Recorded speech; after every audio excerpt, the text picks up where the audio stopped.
make sense what the suffering was for. Cause I got out my head and I got in my bag. No time to be crying, there's money to make. I'll do what I gotta, whatever it takes. Cause I'm pushing myself to be one of the great. And my time is right now, I cannot wait. All right. Welcome back to another episode of the Extreme Lifestyle Living Podcast. Now, today, I got a quick, short, and simple, sweet one for you guys. And this is something that's been on my mind a lot recently. It's honestly on my mind a lot, all the time. And honestly, I think my experiences with this topic have been, I wouldn't say the most difficult, I would say, but it's definitely been one of the daily disciplines in terms of self-discipline to keep me on the right track and building my life into the way that I need to build it, and focusing on the avenues in my life that are going to align with where my vision is, where I believe I want my family to be, where I want me to be, and my life to go. And it's one of those things where I just feel like it's going to be one of those very vulnerable podcasts where I just tell you through my experiences and give you some takeaways of how I believe this topic could help you. So, the topic today is no one's going to save you. And I think this is just something that is just so important to understand, that in this lifetime, no matter who is in your life, whether you have a massive family and all the support structures in the world, or you have absolutely nobody in your corner, that no one is going to save you, and that you need to take ownership and cultivate own self-empowerment. And I highlighted the word cultivate because as myself growing as a person, as a business mentor to other people, as a coach, and as a man, and all kinds of other projects that I want to get into, like leading by example with every avenue of my life as I can, I really take a lot of pride on understanding like verbiage and articulating conversations and impact. And some podcasts, I try to really make them have takeaways and make sure you have value in that sense, where sometimes like today, I want to be more vulnerable and give you experiences. I always try to add that in there, right? Because it's who I am. But the word cultivating self-empowerment, I wanted to really highlight the value of saying that word for self-empowerment, because taking ownership was hard to do in the beginning. And I believe I'm in more of this self-empowerment phase of my life now with this topic. And that's why I feel like it's so relevant to speak to it at this angle right now, is because taking ownership is half the puzzle piece in terms of realizing no one is going to save you in this world. But you have to cultivate self-empowerment for yourself to really build the life you want. Because taking ownership is great, but you have to do something with that. It's okay to understand everything, but what are you going to do once it's made sense? Are you just going to sit there and hang with it out and just accept that that's your standard of life? Or are you going to cultivate self-empowerment to really grow? So again, the reason why I'm talking about this, taking ownership and cultivating self-empowerment, is because I know what it's like to feel like a victim and feel hopeless.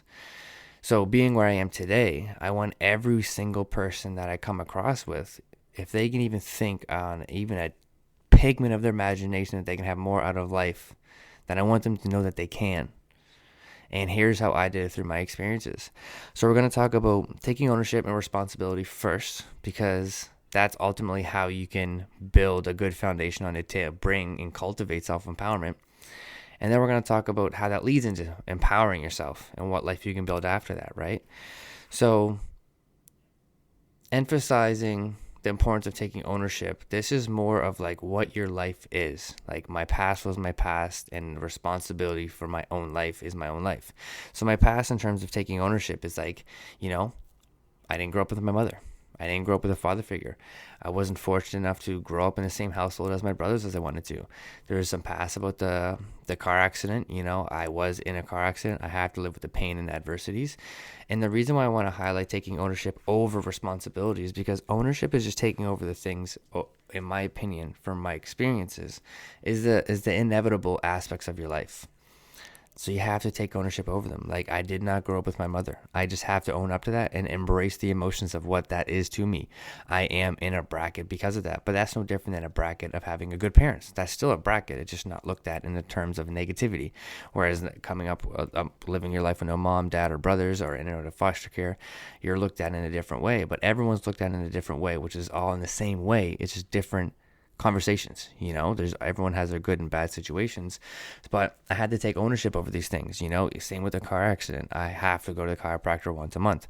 I have pain patterns and pain referrals and different adversities in my life that are different and do hinder me in certain avenues, I do need to take ownership of this life. This is no different than if you grew up with like an alcoholic mother, or if you grew up with an abusive father, or whatever your dynamic was that you grew up on. And then you start to realize the age that you get to build your life off of, you need to take ownership over it and just understand that that is what it is. And then that's when that's a whole different podcast that we'll talk about in terms of the, not identifying with that type of thing of because you aren't who you came from, but taking ownership and emphasizing the importance of that avenue of your life is huge, because you just need to make sense of it. Like I have communication issues from the deficiencies of growing up with no guidance. That is what it is. I embrace it. I take the pain from that, and I move on. I learn. We'll talk about that in a little bit. Same with the car accident and the pain. I'm more susceptible to migraines and concussions because of getting hit in a car accident. So I can't go and try for the NFL. Like, sure, I can like hang my hat up on that and be like, oh my God, my life fucking sucks. I wasn't going to the NFL anyways. I didn't play sports. So it's like I take ownership over this. And like even if I get old enough, or not old enough, but in a position in my life where maybe I want to play contact sports, it doesn't matter. Take ownership over it. Now, when we talk about being responsible, I mean, that's being responsible versus taking ownership. Is being responsible means owning up to the own consequences of your actions. And that like it's a very fine line of what's ownership and taking ownership and what's being responsible. But being responsible, to just kind of make it in simple terms, is more of meaning up to, like, owning up to the consequences of your actions, regardless of how hard they are to embrace. So like if you'd hurt a loved one, say you cheated on somebody, or you yelled at your mom, you yelled at your parents, you said some hurtful things, like, maybe you got addicted to drugs and battled some demons in that regard, like taking responsibility for those.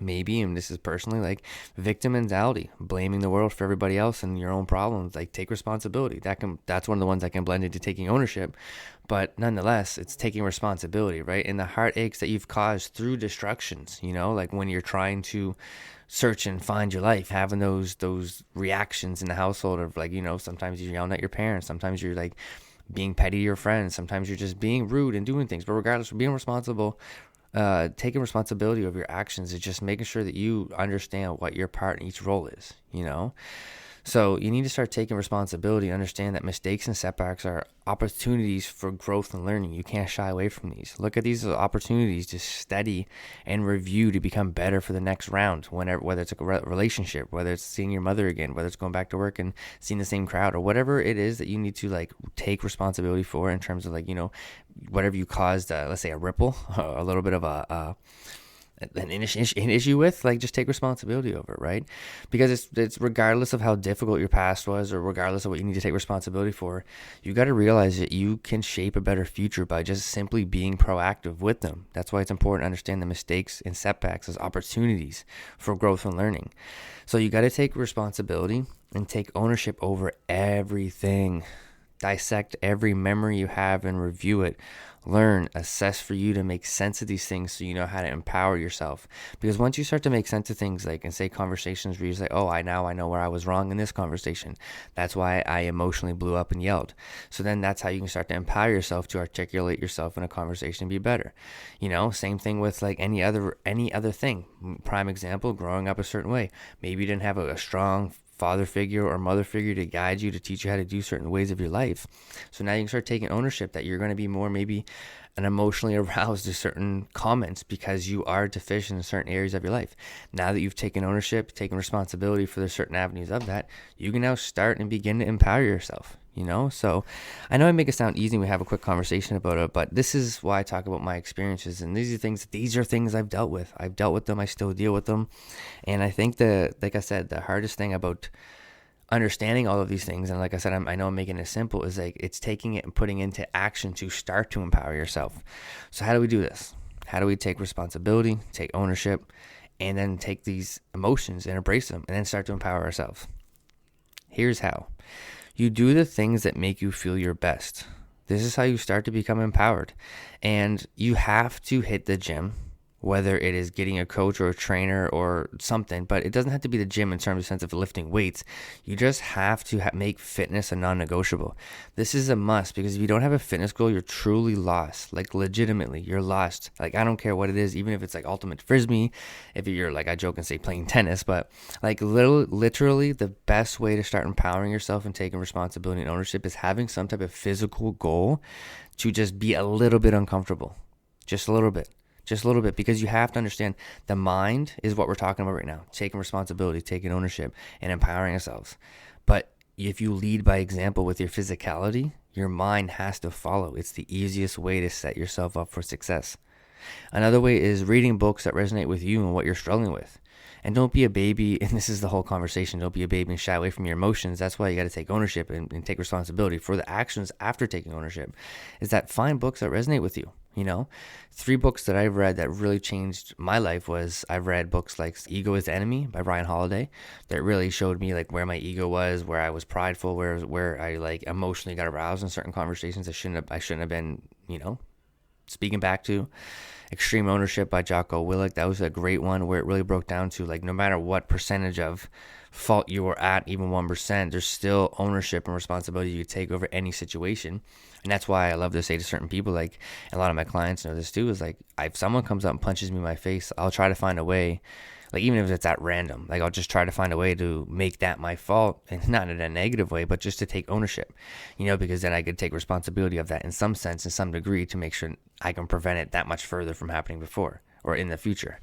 So that was a great book for me. And another one was The 4 Agreements. Like I talked a lot about me being deficient in certain avenues of my life with no father figure, no guidance, no this, that. And The 4 Agreements by Don, I think his name was Don Miguel Ruiz. I think that was his name. I try to remember the author's names because when people ask me, I really want to be able to give them these books. But The 4 Agreements was great because it's just the 4 agreements with yourself and your life. I'll never forget reading that book and at the end of it having like a little bit of a breakdown because of the simplicity of how it broke down my life, the 4 agreements. You got 4 agreements with yourself, and if you can kind of stay relentless on those, you can really actually make me saying it like this. I actually makes me want to get back into it reading it.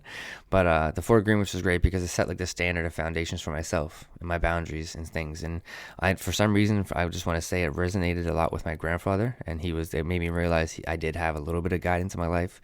Maybe it wasn't the best, maybe it wasn't the most stable foundation in the world, but it was something, and that's the biggest thing that like once you learn how to take responsibility and ownership of your life, you start to empower yourself in everything, right? Like I found out that I had a lot more support in areas that I never thought were, anyway, that's a whole different tangent. I won't get on that because you know how I get on rants sometimes. The 4 Agreements by Don Miguel Ruiz is an amazing book.